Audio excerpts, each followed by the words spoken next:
The first time Rue pressed her cold nose against the side of my neck, I was standing at the kitchen sink, finishing the dinner dishes. Rain was hammering the Portland roof, loud enough to drown out the TV in the next room, and I was holding a dish brush, like it could somehow protect my dignity from whatever was clearly coming next. Rue. I said her name the way you'd warn someone about a step they were about to miss. You're warm. She didn't move. Her nose stayed pressed just below my jaw, her hands braced on the counter on either side of me, and I was very aware of the fact that I was trapped between her and the sink. There's a blanket on the couch. Blankets need time to warm up. You're already warm. You have your own body heat. Mine's currently broken. She pulled back finally, but only to look up at me with the expression she always used when she knew she'd won something. Also, I was on the balcony for 20 minutes. In October. In Portland, in October, on the balcony. Why? My sister called. I couldn't hear her over the rain inside. And you couldn't use your bedroom. Rue tilted her head. My bedroom doesn't have you in it. She turned and disappeared into the living room, stealing the blanket she'd claimed wasn't warm enough, and I stood there for a moment with the dish brush and no reasonable explanation for why my heart rate had just redlined over someone's cold nose. That was the problem with Rue. She said things like that, soft and sideways, and made them impossible to decode. Whether she meant them the way they landed, I genuinely could not tell. I was 28, an occupational therapist at a pediatric clinic across the Willamette in Southeast Portland. I spent my days helping kids rebuild fine motor skills after injuries. Tiny hands relearning how to hold pencils, turn doorknobs, button coats. I was good at reading people. I knew hesitation from fear, frustration from exhaustion. I had been misreading Rue since the first week she moved in, and I had not corrected that streak since. She came into the spare bedroom 9 months earlier through a roommate app, after my previous roommate took a position in Denver and left me with a 2-bedroom I couldn't cover alone. Rue was 25, a graphic designer for a food packaging company in the Pearl District. She designed the boxes and labels for snack brands, which she described as making boring things look necessary so people buy them without thinking. Her rental inquiry had been 3 sentences. She asked whether the apartment got morning light. She asked whether I was one of those people who considered a full sink of dishes a personality choice. And she asked whether I'd mind if she occasionally left her sketchbooks on the coffee table, because she thought better when her work was spread out around her. I told her the apartment got light from about 7 until noon. I washed dishes immediately because I'd been raised by someone who believed otherwise was a form of moral failure, and the coffee table was negotiable. She moved in on a rainy Saturday with 2 carloads of books and art supplies and a spider plant named Winston. Winston died 6 weeks later. Rue held a small service and buried him in the apartment complex's planter box out front. I did not make fun of her for this. I wrote the card. Living with her was easy in the way that made everything else harder to think about. She made a grocery list every week with tiny illustrated characters representing each item: a little detective for the mystery flavor yogurt, a furious tomato with a unibrow, a baguette that appeared to be having second thoughts. She hummed without knowing it while she sketched, low and arrhythmic, and would deny it flatly if you brought it up. She knew I didn't drink the first cup of coffee I made each morning, just the second, and stopped asking why after I explained that the first was for waking up and the second was for actually tasting. She didn't think I was strange. She said it was efficient. We weren't dating. We had never come close to kissing. Until the cold nose incident, neither of us had used any part of our face on any part of the other person. But she'd been pressing against the edges of things for a while. The way she'd sit close on the couch without quite touching.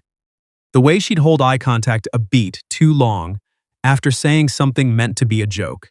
The way she'd appear in the kitchen whenever I was cooking, not to help, just to lean against the counter and talk at me while I worked. Like being in the same room was reason enough. I noticed. I chose not to act on it the way you choose not to touch something that might be hot. I had my reasons. 3 years before Rue moved in, I had been engaged. Her name was Morgan, and we'd shared an apartment for 2 years before everything that was already wrong between us became impossible to pretend around. When it ended, the process was surgical, dividing a shared life into boxes, negotiating over furniture, returning keys. For months afterward, I couldn't stand the particular silence that followed someone's presence being removed from a space. I'd reach for coffee in the morning and notice her mug was gone. I'd hear a door and think for half a second it was her. Rue had filled that silence, which was both the best and most alarming thing that had happened to me in 3 years. The night of the cold nose was a Tuesday in October. By November, I had cataloged the following without meaning to. She saved me the seat closest to the window at the coffee shop, 3 blocks over, even when she arrived first. She texted me not with links, but with voice memos of herself, describing podcasts she thought I'd like, 30-second summaries in her own words, delivered like small dispatches from wherever she was. She'd taught me that her humming meant she was content, not distracted, and I had started keeping the coffee ready before she woke up because I knew she needed it before she could form complete sentences. And I'd begun to think of it as something I was doing for her. Specifically, not just a habit. Neither of us named any of this. Then I found the sketchbook. It wasn't deliberate. She'd left it open on the arm of the couch when she went to answer the door for a food delivery, and I picked it up to keep it from sliding off, because the pages were the thick kind that would bend badly if they hit the floor.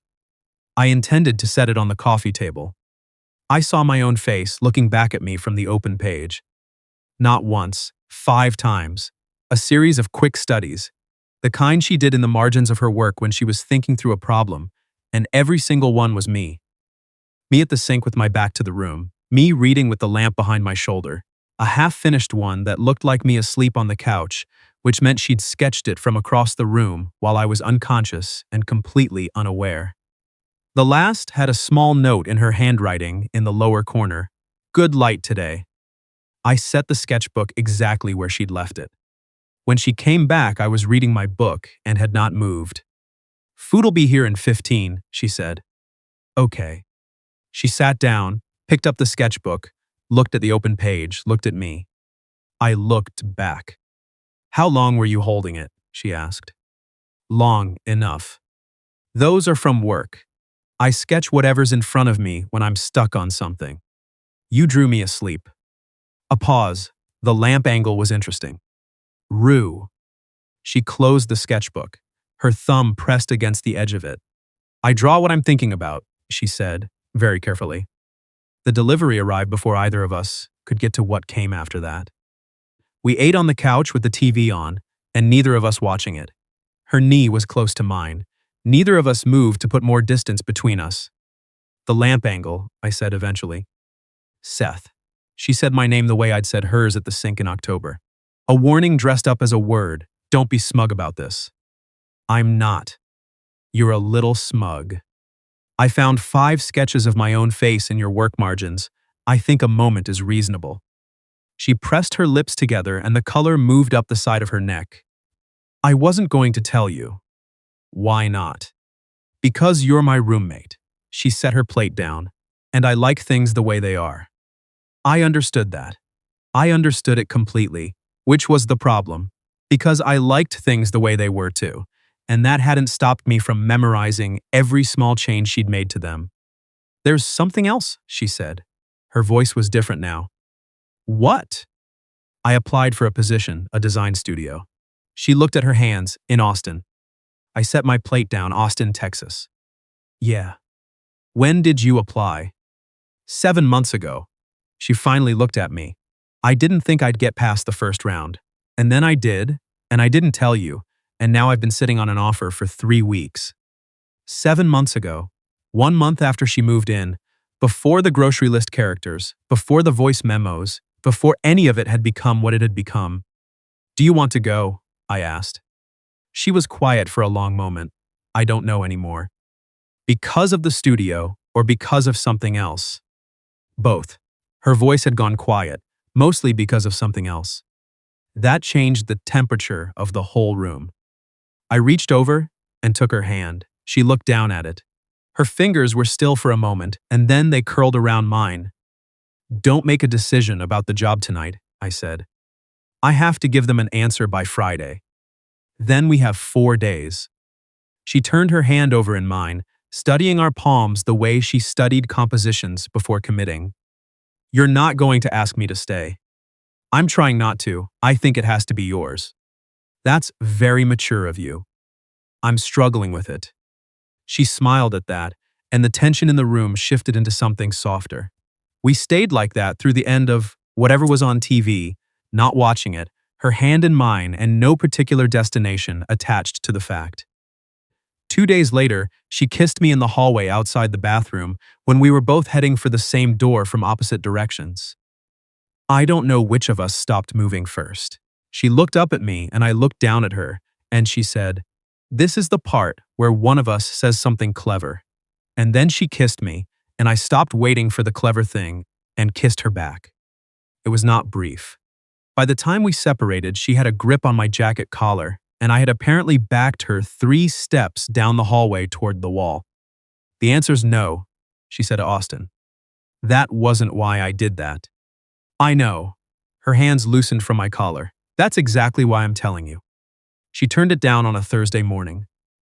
I heard her on the phone in her room, clear and steady. Afterward, she came out to the kitchen, poured herself coffee, and said, "Okay," mostly to herself, and stood at the window watching the rain. I made eggs. She ate them. We didn't talk about Austin for the rest of the day, and somehow that was exactly right. What followed was the best kind of strange. Rue and I in the same apartment we'd occupied for 9 months, but with everything recalibrated. She kissed me good morning when I had coffee breath.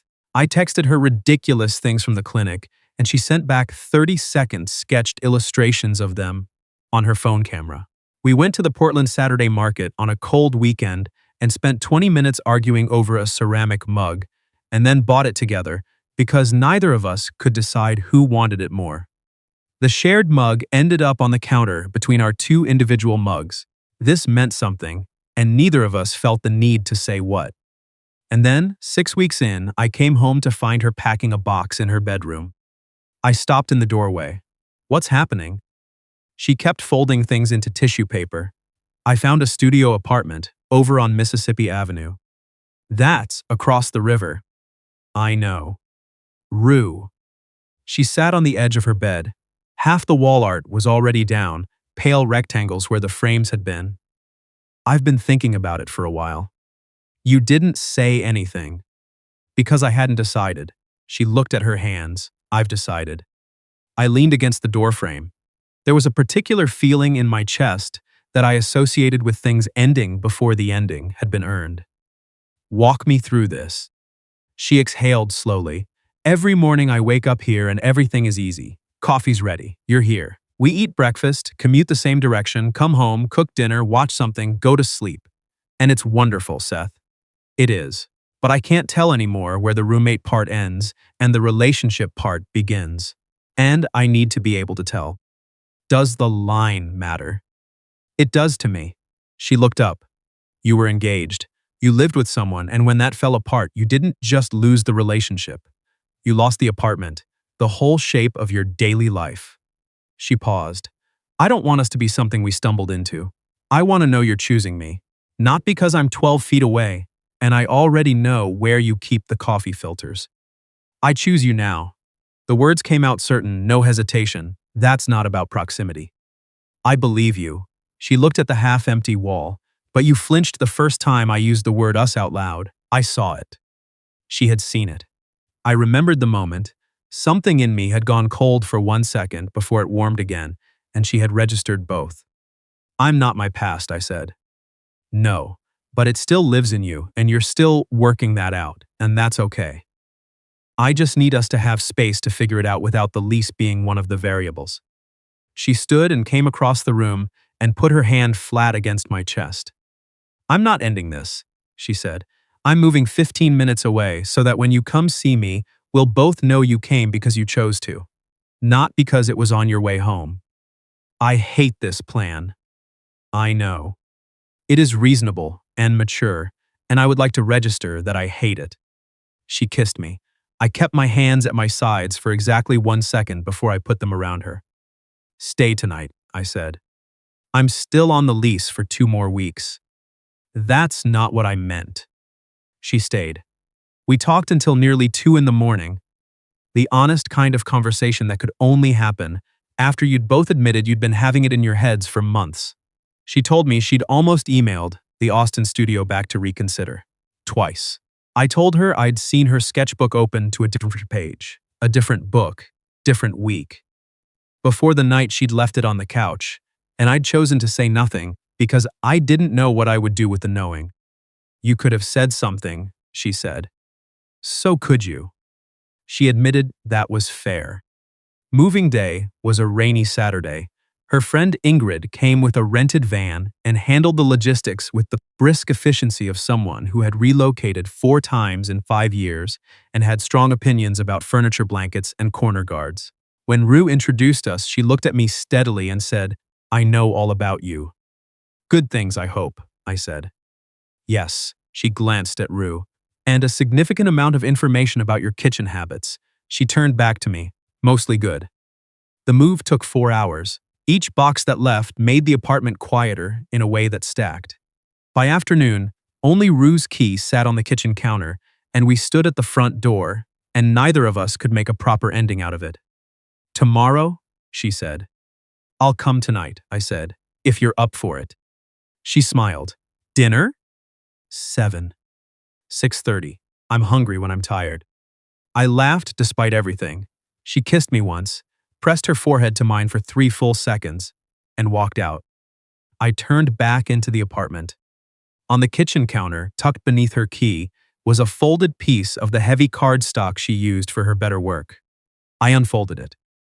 She'd drawn the kitchen, the counter, the window with rain caught mid-streak, the coffee maker, and in the center, slightly off to the left for composition, she'd drawn me at the sink, dishbrush in hand, face turned sideways. Below it, in her handwriting, "Home isn't the address. I'll prove it." On the back, "Seth, don't say anything because the apartment is quiet now. Say it when you know. Rue." I read it twice. I looked out at the rain. Portland in November does not offer clear skies or convenient weather for realizations. Rain was coming sideways off the coast wind, my jacket was insufficient, and I was going to be soaked before I reached the car. I put the drawing on the counter, then I picked it up and took it with me. Her new building was 15 minutes away, on a clear evening. In this rain it took 22, and I had to parallel park 3 attempts before I got it right, which she would have found unreasonably funny. I still hadn't decided what I was going to say when I rang the bell. Everything I'd worked out in the car sounded either too small or too large. Rue opened the door in paint-stained sweatpants and the oversized flannel shirt she'd taken from my closet 4 months earlier and never returned. Boxes were stacked behind her. A lamp sat on the floor because she hadn't found a table for it yet. She looked at me, then at the rain on my jacket, then back at my face. "Dinner is tomorrow," she said. "I know." Her eyes moved carefully across my expression. Did something happen? Yes, I looked at her. Something right, actually. I needed to come say it before I convinced myself to wait until morning. She stepped back to let me in. I shook water off my jacket and stood in the middle of her half-unpacked studio, her boxes, her lamp on the floor, the beginning of a life she'd built 12 feet outside of mine, and understood for the first time what the drawing meant. Home wasn't an address. It wasn't a lease or shared utilities or the way morning light came through a specific window. It was here in this half-furnished room, across from someone whose grocery list illustrations I'd been saving photos of since February, and whose humming I could identify from the other side of a closed door. "Your hands," Rue said. Her voice was careful, the way it got when she was deciding something. "They look cold." Driving with the windows cracked in November. She looked at me. Something in her expression shifted, recognizing something.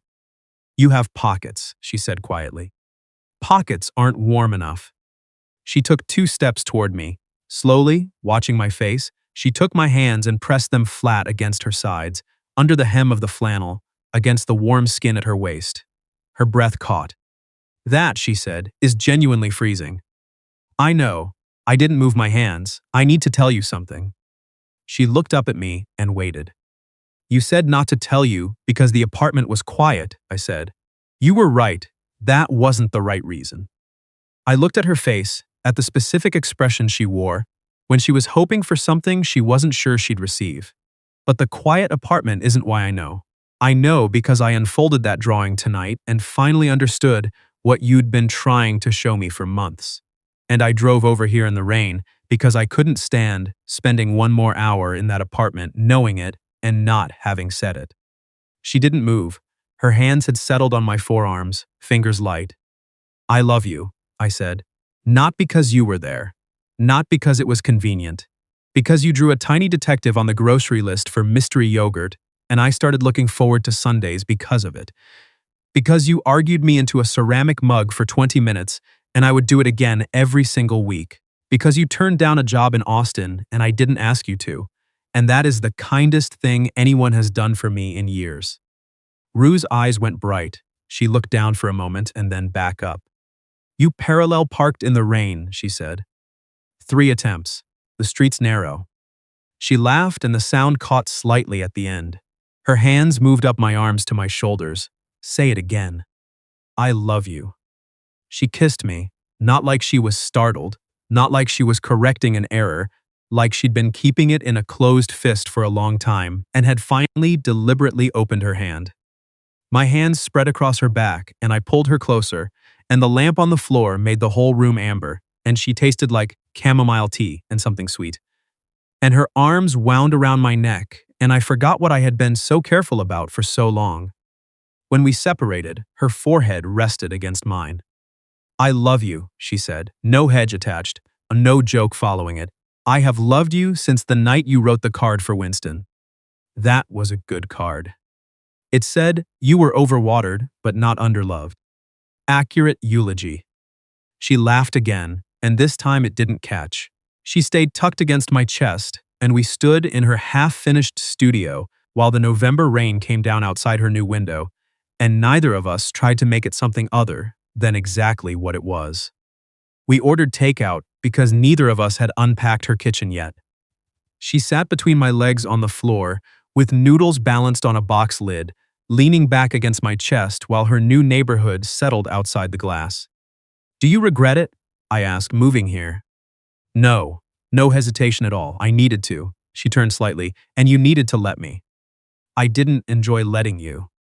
I know. Her hand found mine. That's what made it right. We sat until the noodles were long cold, and the rain had softened to a drizzle. I drove home, with dry roads, and the window cracked just enough to feel the air, and Rue's drawing was on the passenger seat, where I could glance at it at red lights. The next morning, I taped it to the kitchen wall, centered, where the morning light caught it. 7 months later, we started looking at apartments together. Not mine, not hers. A third one that belonged to neither of us yet, which meant it could belong to both. We looked at 6 places. At the 7th, Rue stood in the kitchen and said quietly, "This one. Nothing else." I walked over and stood beside her at the window. Morning light, east-facing, exactly until noon. "This one," I agreed. Before we signed the lease, she pulled a sketchbook out of her bag. "New spaces get a drawing," she said by way of explanation. She sat at the empty counter and worked for 20 minutes while I read through the paperwork. When she handed me the page, it was 2 figures at a kitchen window, both facing out, light between them. Underneath, "Home is who you're standing next to."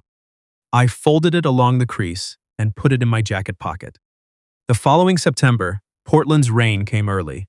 Rue was at the kitchen counter, working on a label design, humming without knowing it, and I was at the sink finishing the dinner dishes. She glanced up and caught me smiling. "What?"